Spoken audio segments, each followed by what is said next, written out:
राधे राधे।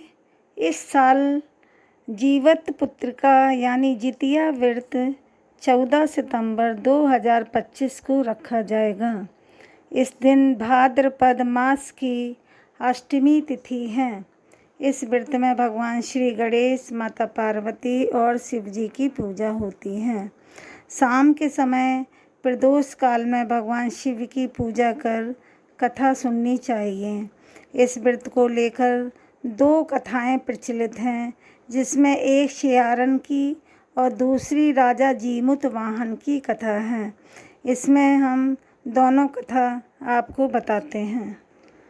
चिल्हो सियारों की कथा। जीवित पुत्र का व्रत में चिल्हो सियारों की कथा सुनी जाती है। कथा इस प्रकार है। एक वन में सेमर के पेड़ पर एक चील रहती थी। पास की एक झाड़ी में एक सियारिन भी रहती थी। दोनों आपस में दोस्त थीं। चिल्हो सियारिन से इतना प्यार करती थी कि वो जो कुछ भी खाने को लेकर आती थी उसमें से सियारिन के लिए ज़रूर देती। इस तरह दोनों हंसी खुशी दिन बिता रहे थे। एक बार वन के पास गांव में औरतें जियोतिया व्रत की पूजा कर रही थीं। चिल्हो ने इसे बड़े ध्यान से देखा और अपनी सखी सियारों को भी बताया। फिर दोनों सहेलियों ने तय किया कि वे भी यह व्रत करेंगी। सियारों और चिल्हो ने जियोतिया का व्रत रखा। बड़ी निष्ठा और लगन से मंगल कामना करके पूरे दिन निर्जला व्रत रहीं। मगर रात होते ही सियारिन को भूख प्यास सताने लगी। जब बर्दाश्त न हुआ तो जंगल में जाके उसने मांस और हड्डी से पेट भरकर खाया। चिल्हो ने हड्डी चबाने के कड़कड़ की आवाज़ सुनी तो पूछा, यह कैसी आवाज़ है? सियारिन ने कह दिया, बहन, भूख के मारे पेट गुड़गुड़ा रहा है, यह उसी की आवाज़ है। लेकिन चिल्हो ने सियारिन का झूठ पकड़ लिया। उसने सियारिन को खूब लताड़ा कि जब व्रत नहीं हो सकता तो संकल्प क्यों लिया था। चिल्हो रात भर भूखे प्यासे रहकर व्रत पूरा किया। अगले जन्म में दोनों मनुष्य रूप में राजकुमारी बनकर सगी बहनें हुईं। सियारिन बड़ी बहन हुई और उसकी शादी एक राजकुमार से हुई।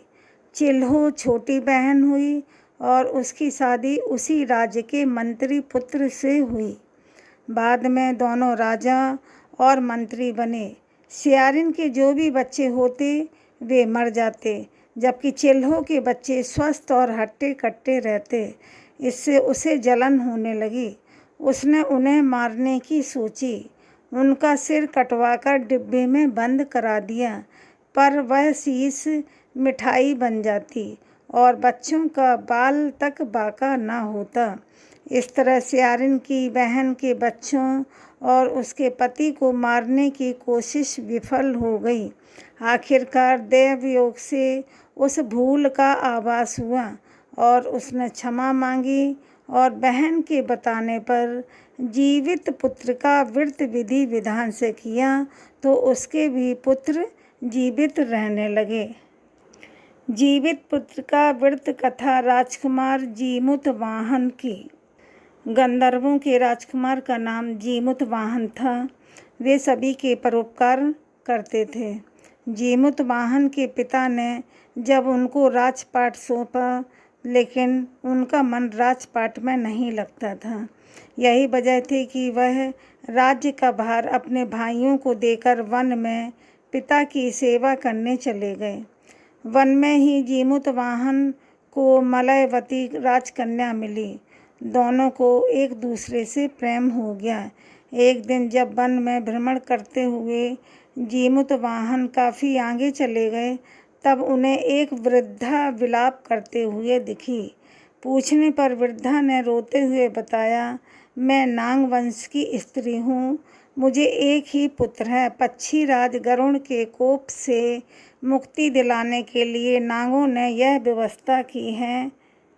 वे गरुड़ को रोजाना भक्षण के लिए एक युवा नाग सौंपते हैं। आज मेरे पुत्र शंखचूड़ की बलि का दिन है। आज मेरे पुत्र के जीवन पर संकट है और थोड़ी देर बाद ही मैं पुत्र विहीन हो जाऊंगी। एक स्त्री के लिए इससे बड़ा दुख क्या होगा कि उसके जीते जी उसका पुत्र न रहे। जीमूतवाहन को यह सुनकर बड़ा दुख हुआ। उन्होंने उस वृद्धा को आश्वस्त करते हुए कहा, डरो मत, मैं तुम्हारे पुत्र के प्राणों की रक्षा करूंगा।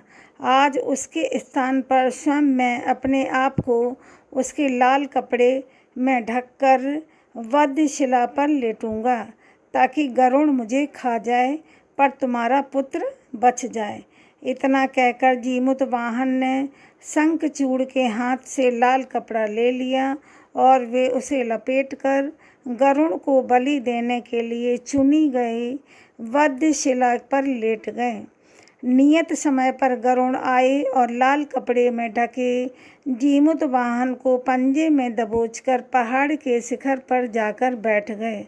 गरुड़ ने अपनी कठोर चोंच से जीमूतवाहन पर प्रहार किया। जीमूतवाहन के शरीर से मांस का बड़ा हिस्सा नोच लिया। इसकी पीड़ा से जीमूतवाहन की आँखों से आंसू बह निकले और वह दर्द से कराहने लगे। अपने पंजे में जकड़े प्राणी की आँखों में से आंसू और मुँह से कराह सुनकर गरुड़ बड़े आश्चर्य में पड़ गए, क्योंकि ऐसा पहले कभी ना हुआ था। उन्होंने जीमूतवाहन से उनका परिचय पूछा। जीमूतवाहन ने सारा किस्सा कह सुनाया कि कैसे एक स्त्री के पुत्र की रक्षा के लिए वह अपने प्राण देने आए हैं। आप मुझे खाकर भूख शांत करें। गरुड़ उनकी बहादुरी और दूसरे की प्राण रक्षा के लिए स्वयं का बलिदान देने की हिम्मत से बहुत प्रभावित हुए। उन्हें स्वयं पर पछतावा होने लगा। वह सोचने लगे कि एक मनुष्य है जो दूसरों के पुत्र की रक्षा के लिए स्वयं की बलि दे रहा है, और एक मैं हूँ जो देवों के संरक्षण में हूँ किंतु दूसरों की संतान की बलि ले रहा हूँ। उन्होंने जीमूतवाहन को मुक्त कर दिया। गरुड़ ने कहा, हे मनुष्य, मैं तुम्हारी भावना और त्याग से बहुत प्रसन्न हूँ। मैंने तुम्हारे शरीर पर जो घाव किए हैं उसे ठीक कर देता हूँ। तुम अपनी प्रसन्नता के लिए मुझसे कोई वरदान मांग लो। राजा जीमूतवाहन ने कहा, हे पक्षीराज, आप तो सर्वसमर्थ हैं। अगर आप प्रसन्न हैं और वरदान देना चाहते हैं तो आप सर्पों को अपना आहार बनाना छोड़ दें। आपने अब तक जितने भी प्राण लिए हैं उन्हें जीवन दान दें। गरुड़ ने सबको जीवन दान दे दिया और नागों की बलि न लेने का वरदान भी दिया। इस प्रकार जीमूतवाहन के साहस से नाग जाति की रक्षा हुई। गरुड़ ने कहा कि तुम्हारी जैसी इच्छा वैसा ही होगा। हे राजा, जो स्त्री तुम्हारे इस बलिदान की कथा सुनेगी और विधि पूर्वक व्रत का पालन करेगी, उसकी संतान मृत्यु के मुख से भी निकल आएगी। तब से ही पुत्र की रक्षा के लिए हर साल भाद्रपद मास की अष्टमी पर जीमूतवाहन की पूजा शुरू हो गई।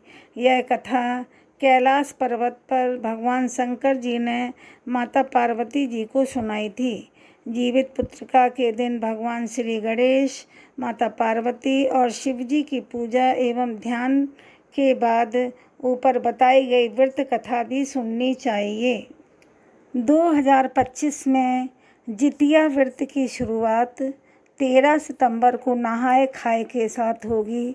इसके बाद 14 सितंबर को महिलाएं पूरे विधि विधान से जीवित पुत्र का व्रत रखेंगी और अगले दिन 15 सितंबर को जितिया व्रत का पारायण कर व्रत संपन्न किया जाएगा। जितिया व्रत की पूजा विधि। जितिया व्रत के लिए सुबह उठकर स्नान करने के बाद सूर्य देव की पूजा की जाती है। फिर घर के मंदिर में एक चौकी रखकर उस पर लाल रंग का कपड़ा बिछाया जाता है। उसके ऊपर एक थाली रखकर उसमें सूर्य नारायण भगवान की स्थापना की जाती है और उन्हें दूध से स्नान कराकर दीपक और धूप अर्पित किया जाता है। इसके बाद मिट्टी या गाय के गोबर से सियार और चील की मूर्ति बनाई जाती है और कुसा से बनी जीमूत वाहन की प्रतिमा की पूजा की जाती है। उन्हें धूप, दीप, फूल और चावल अर्पित किया जाता है। धार्मिक मान्यताओं के अनुसार जितिया व्रत करने से संतान की सुरक्षा होती है और उनका जीवन सुखमय होता है। माताएं इसे पूजा करने के बाद अपने बेटी और बेटी के सुखद भविष्य की कामना करती हैं। धन्यवाद।